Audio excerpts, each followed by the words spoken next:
when you're playing against a team where their head coach is first year, but he's got a plethora of Big Ten experience behind, how does that help preparation in terms of maybe giving you guys an edge with a little bit more film to work with?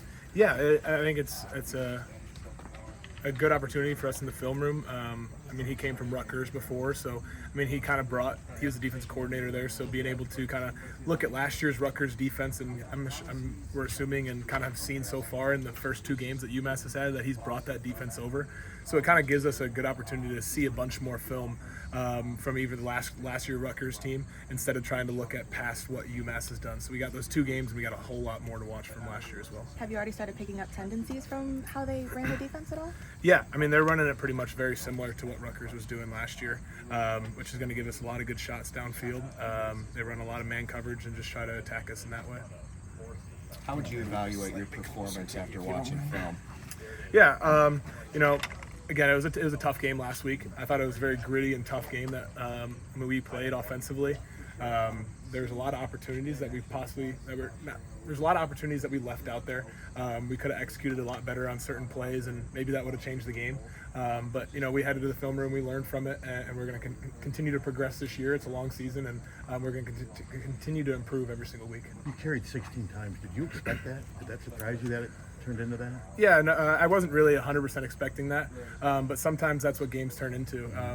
I was just kind of talking to somebody earlier, and there's some plays that happen, and there's a 3rd and 3 where I ended up having a rollout, and I can either dump it to one of our running backs for a 3-yard gain, or I can possibly just keep it with my legs and possibly produce to something a little bit more. And it ended up only being a 3-yard gain, getting the first down. But I mean, those are some things that happen in the game where I'll just take matters in my own hands and kind of use my feet to go get the first down. How do you kind of try to get chemistry with some guys when it seems like you guys started off the season really healthy, but then again you lose Kamari the first drive? I mean, obviously Addison got hurt over the past week. You don't have Reese Vandersee. How do you kind of continue to try to gain that offensive chemistry when it just seems like guys are now going down a little bit? Yeah, and it comes just during practice, and then also just spending the extra time after practice. And I mean, not only just throwing routes with them, but also kind of just walking in, hanging out with them, kind of talking to those guys so we can build those relationships.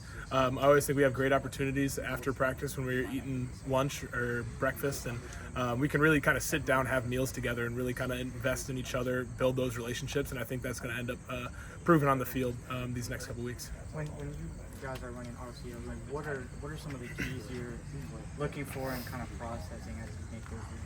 Yeah, I mean, there's always a couple things that we're always looking at, depending on if it's a 2-sided RPO or if it's just a 1-sided of the field. Against Iowa State, we were looking at kind of multiple people and seeing if they were coming down into the run game. And at one point, they were really coming hard, and we were able to throw over them. And then at one point, they started backing up, and we were able to get 5 yards of carry. But again, this week we're going to continue to be running RPOs all season. So just continuing to be aggressive with those, and then it'll end up opening the run game. And at some point, the run game will close again, and then we'll end up opening the pass game. So there are always great opportunities to kind of keep the defense guessing throughout the games. It seemed like you guys really kind of threw off Iowa State when you ran that slow mesh, and probably surprised a lot of us too that you guys ran the slow mesh. What's your comfortability in running the slow mesh, and is that something that you'd maybe like to continue to develop here over the next few weeks? Yeah, I think it's a great opportunity and just kind of a good switch up, because I mean, a lot of teams don't ever see that and don't really know how to react to it. I mean, you can kind of see they got lucky in in those 2 situations. They ended up running a post safety defense, and we weren't able to hit the big post over top. But again, we ended up getting 2 pretty good rush gains off of it.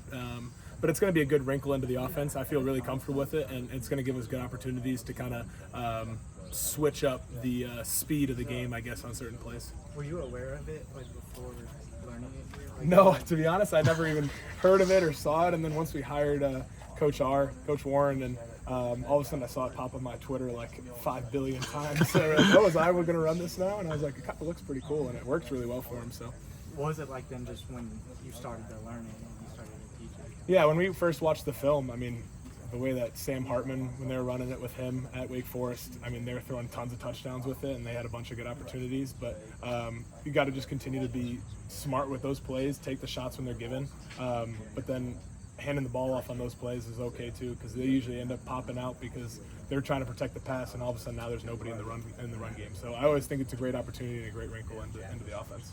Not just slow mesh, but just RPOs in general. Like, how much experience do you have? Do you run that much at South Dakota State? Yeah, we ran a ton of RPOs and very similar RPOs to what we've been running. here, which has been really awesome and helps me be comfortable in the offense. Yeah, I've ran them a lot throughout my career. What's the benefit of running those? I mean, really, it kind of just helps our offense allows me to put our offense in the best situation possible.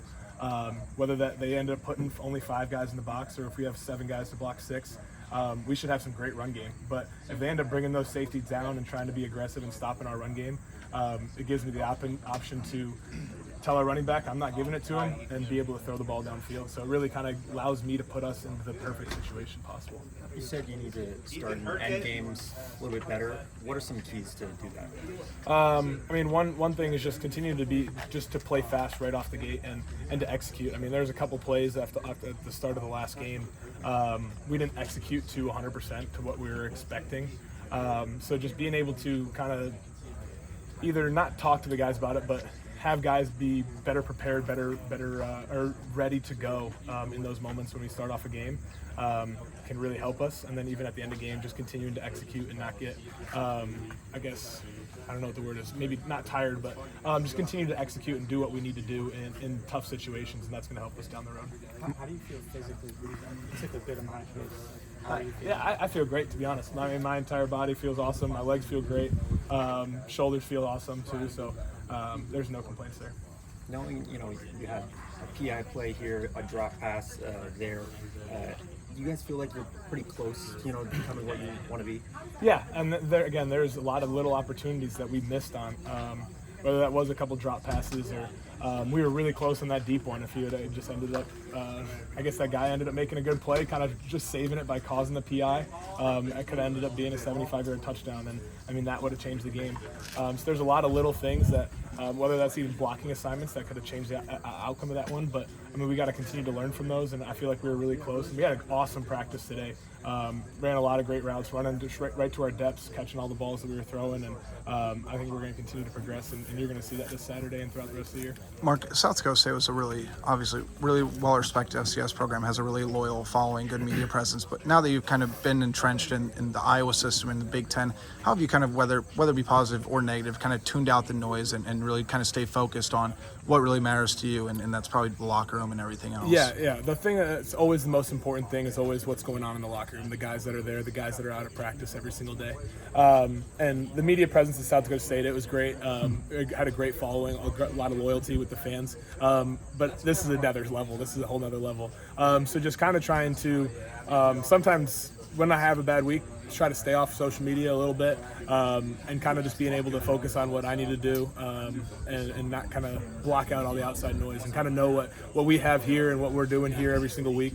We're trying to improve, and we're going to get better with the guys that are in here around us. Has that been difficult so far? Because I mean, I know for me, like I switch my phone. I'm like, I don't even realize how many times I check certain things or whatever. But has that been difficult since you got to Iowa? Yeah, I mean, I think one of the things is I'm a guy that likes to go on social media, likes to go on Instagram, likes to go on Twitter, just like all of us do. So sometimes I've caught myself kind of going on it when I'm like, I should be doing something else. So it's kind of been able to kind of help me kind of like almost pull back a little bit on social media and not use it as much, which is kind of a good thing for me. And I have more time to do a little bit of other things, whether that is homework or just even more watching film and everything like that. How did you digest the video the other day? Did you do it on the bus on the way back? Did you wait till you got home? Did you say, all right, I need a day, and then I'll come back on Sunday morning and do it? You talking about the Fox video? Which one are you talking about? Fox video or the all 22?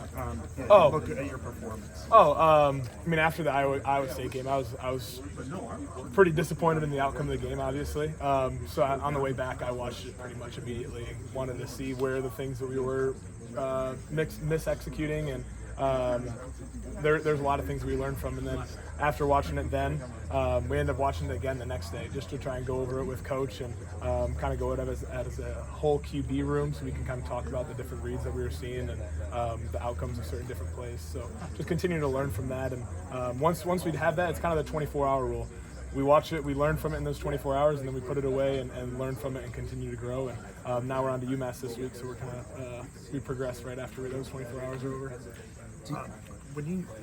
how do you feel like you did, let's say, reading whether it was the defense and what they were providing, which was, I'm sorry, you know, like mostly a cover 3, but, you know, they had some things. How do you feel like your reads were when you were dropping? I felt like they were good. I mean, that was a great defense that we played against. Again, one of the number 1 pass defenses last year. I felt like the reads that I was making, understanding what the defense was giving us, was very similar to what we were talking about all week. But also on my side of things, I just got to continue to be aggressive when we get certain opportunities and continue to have a better pre-snap plan when I'm going up to the line of scrimmage on every single play, and whether that's they end up giving us the coverage that we want, or sometimes they don't give us the coverage that we want on a certain play, and understanding what I have to do in my role on those plays, which will be important for the rest of the year as well.